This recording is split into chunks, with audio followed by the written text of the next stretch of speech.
السلام علیکم ورحمۃ اللہ وبرکاتہ۔ امید ہے تمام طلبہ خیر و عافیت کے ساتھ ہوں گے۔ آج ہم پڑھیں گے کلاس 10th کا چیپٹر نمبر 14، ٹھیک ہے، جو ہے کاٹھ کا گھوڑا۔ اس کے مصنف ہے رتن سنگھ۔ تو سب سے پہلے سبق پڑھنے سے پہلے مصنف کے بارے میں جاننا ضروری ہوتا ہے، تو چلتے ہیں سبق کی طرف۔ بسم اللہ الرحمن الرحیم۔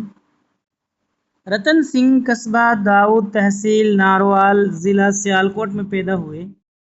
ایک مقامی اسکول میں میٹرک تک تعلیم پائی۔ تقسیم وطن کے بعد ہندوستان چلے آئے۔ 1962 میں آل انڈیا ریڈیو میں پروگرام ایگزیکٹو کی حیثیت سے منسلک رہے۔ تو آل انڈیا ریڈیو میں 1962 میں جڑے رہے۔ اپنی ملازمت کے دوران انہوں نے جالندھر، بھوپال، لکھنؤ، جبل پور اور سری نگر وغیرہ شہروں میں قیام کیا۔ انہیں شروع سے افسانہ نگاری کا شوق تھا۔ طالب علمی کے دور میں کہانیاں لکھنے لگے۔ بطور افسانہ نگار ان کا نام بہت جلد مشہور ہو گیا۔ پہلی آواز، پنجرے کا آدمی، کاٹھ کا گھوڑا، پناہ گاہ ان کے افسانوی مجموعے ہیں۔ تو اگر ان کے افسانوی مجموعے پوچھ لے تو پناہ گاہ، کاٹھ کا گھوڑا، پنجرے کا آدمی اور پہلی آواز، یہ چار ان کے افسانوی مجموعے ہیں۔ ان کے دو ناولٹ ہیں۔ دو ناولٹ کون کون سے ہیں؟ در بدری اور اڑن کھٹولا۔ ناولٹ آپ سے پوچھ لیں کہ کتنے ناولٹ ہیں، ناول ہیں، تو دو ناول ہیں، ایک کا نام در بدری اور دوسرے کا نام اڑن کھٹولا۔ ایک طویل سوانح نظم ہے جس کا نام ہے ہڈ بیتی۔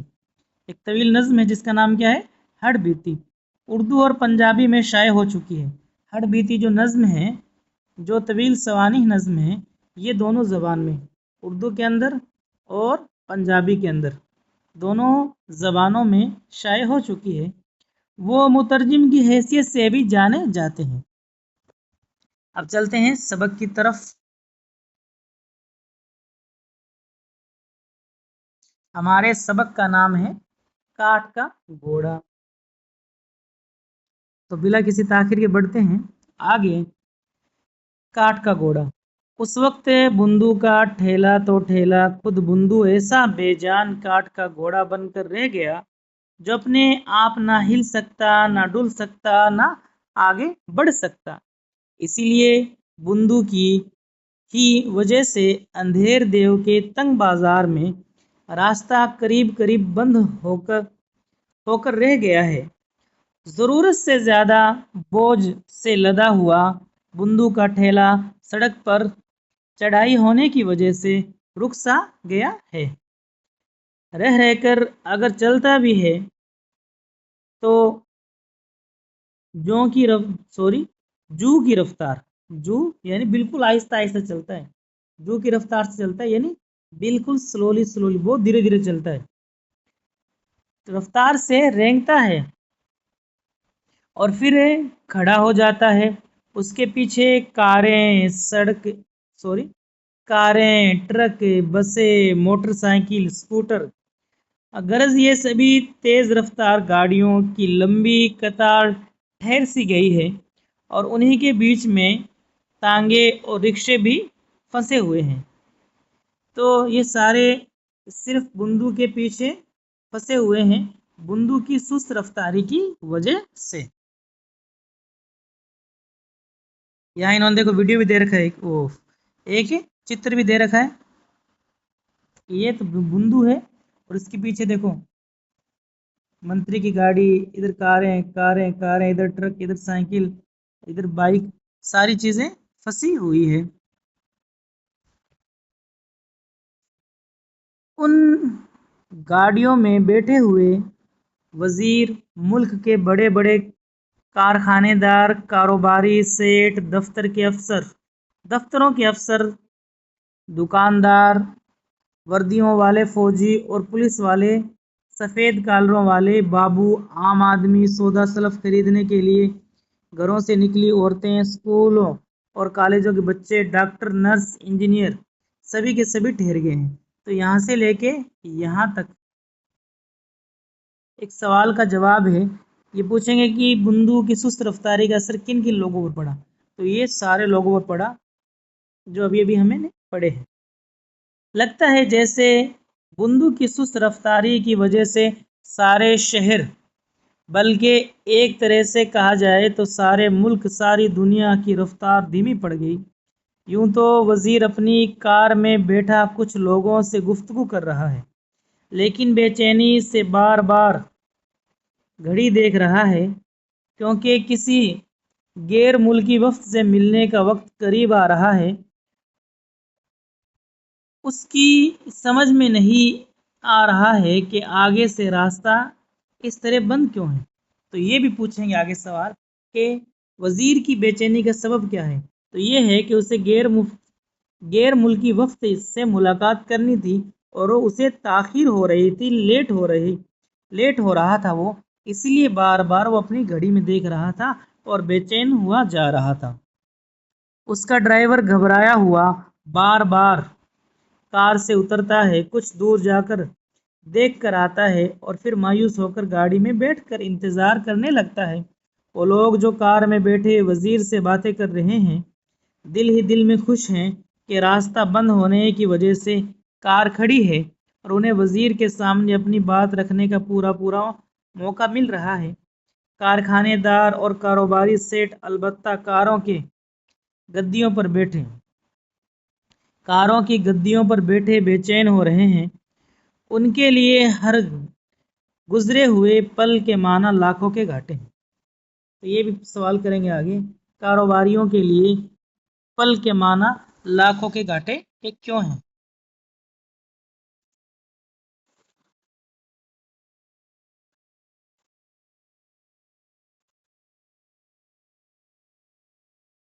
ریلوے کا ایک ڈرائیور بار بار اپنی سائیکل کا اگلا پہیہ اٹھا کر پٹک رہا ہے. پریشانی کی وجہ سے اس کے ماتھے پر پسینہ آ رہا ہے، کیونکہ جس گاڑی کو لے کر اسے جانا ہے اس کے جانے کا وقت ہو چکا ہے اور وہ یہاں راستے میں قید ہو کر رہ گیا ہے.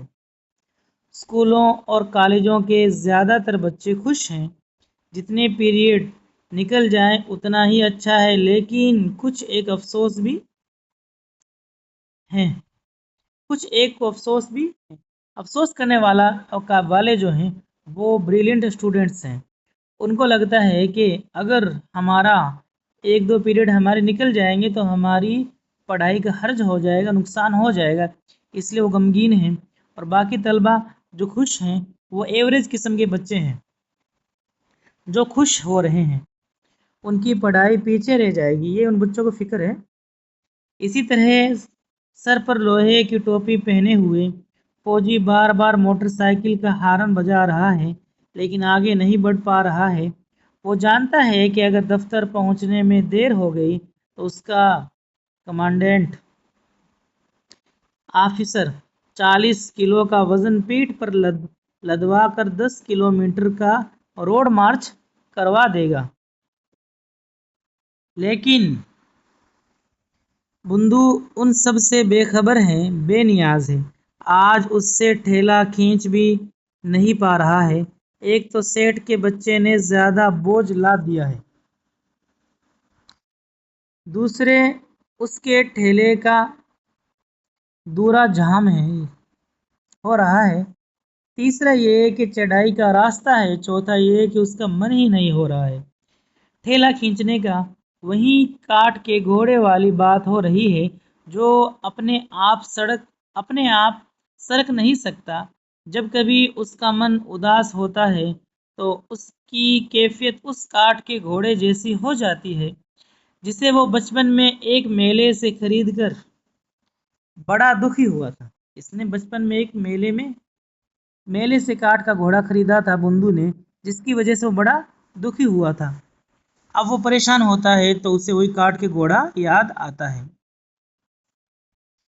کاٹ کا رنگین گھوڑا لے کر جب وہ بڑے فخر سے گلی کے بچوں کے بیچ گیا تو اس نے دیکھا کہ کسی کے پاس چابی والی موٹر تھی جو گھوں گھوں کرتی ہوئی تیز بھاگتی تھی، اور کسی کے پاس ریل گاڑی تھی अंजुमन समेत अपने आप चलने वाली इंजन समेत अपने आप चलने वाली गाड़ी, जिसके पास ऐसे दौड़ने वाले खिलौने नहीं थे, उनके पास रस्सी के सहारे घूमने वाले रंगीन लट्टू थे। तेजी से घूमते हुए वो ऐसे लगते थे जैसे वो सारे मैदान को अपने घेरे में ले रहे हो। उन खिलौनों के सामने उसका काठ का घोड़ा साकित बेजान था। साकित यानी बेहरकत, क्योंकि वो तो काठ का घोड़ा था, वो बेजान था। बाकी बच्चों ने जो खिलौने ले रखे थे वो रिमोट के सहारे चलने वाले थे। वैसे बच्चों के सामने खेलते हुए उसने भी अपने घोड़े को टांगों के बीच फंसाकर दौड़ाने का स्वांग किया। स्वांग कहते हैं नाटक को, ठीक है, नाटक या ढोंग भी कह सकते हैं। तो स्वांग किया था, लेकिन दिल ही दिल में वो जानता था कि उसका खिलौना दूसरों के खिलौनों के सामने बेकार और बेमाना है। इसीलिए घर आकर उसने काठ के घोड़े को चूल्हे की आग में झोंक दिया था। लेकिन जलने के बावजूद जैसे वो बेजान काठ का घोड़ा उसकी शख्सियत के साथ चिपक कर रह गया, क्योंकि हुआ ये कि गली के ही बच्चे जो उसके साथ खेला करते थे, उनमें से कोई पढ़ लिख कर मुनीम बन गया, तो कोई वकील, कोई स्कूल का मास्टर हो गया, तो कोई बड़ा अफसर, और उसके बरअक्स यानी उल्टा, बरअक्स मीन्स उल्टा,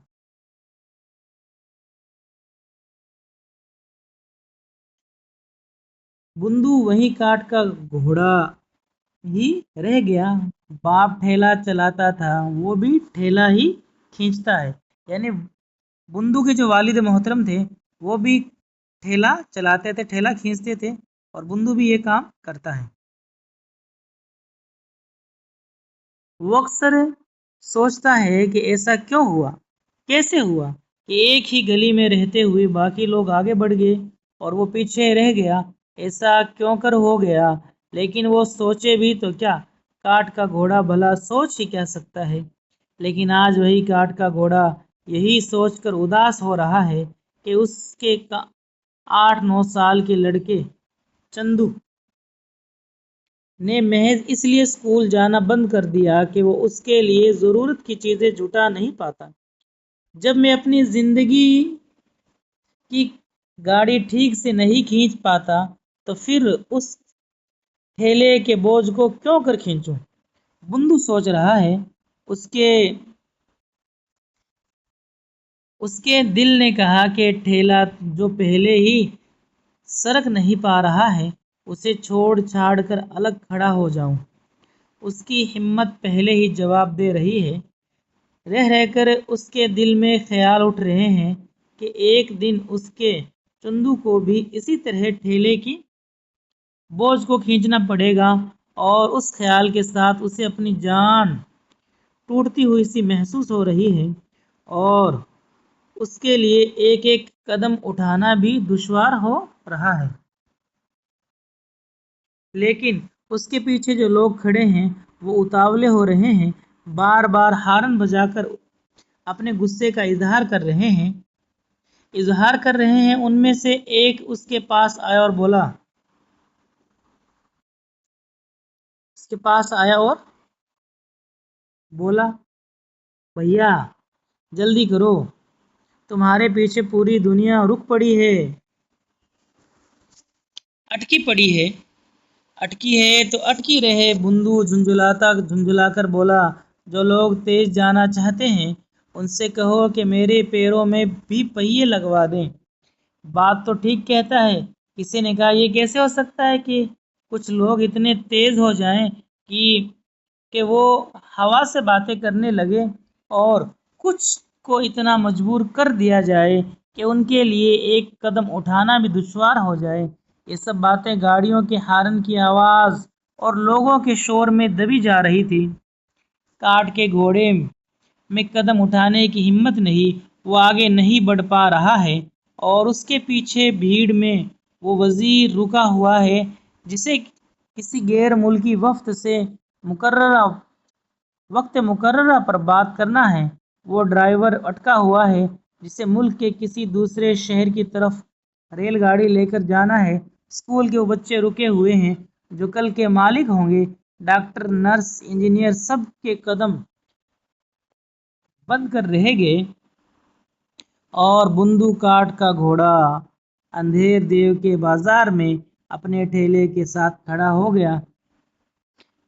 गया है। उसके पाँव में हरकत आए तो जिंदगी आगे बढ़े। ये था भाई काट का घोड़ा। उम्मीद है कि आप हजरात को अच्छा लगा होगा। लफ्ज़ और माना देख लेते हैं।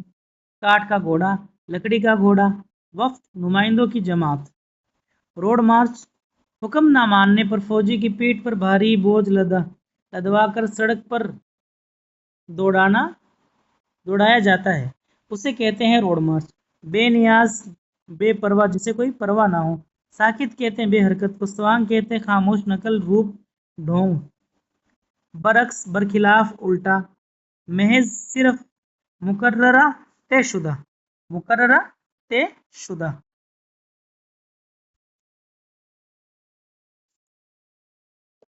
स्कूलों और कॉलेजों के ज़्यादातर बच्चे खुश हैं।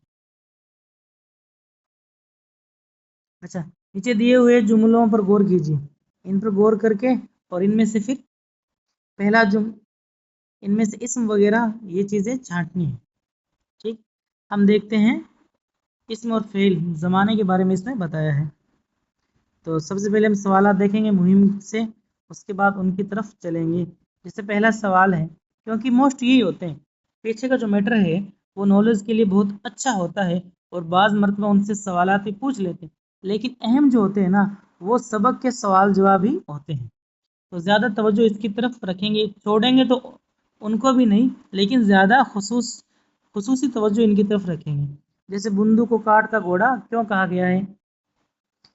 जवाब, जिस तरह काट के घोड़े में कोई हरकत नहीं होती, उसी तरह बुंदू की ज़िंदगी में भी कोई हरकत नहीं हो रही थी, यानी वो अपनी ज़िंदगी में कुछ नहीं कर पा रहा था, इसलिए उसे काट का घोड़ा कहा गया है।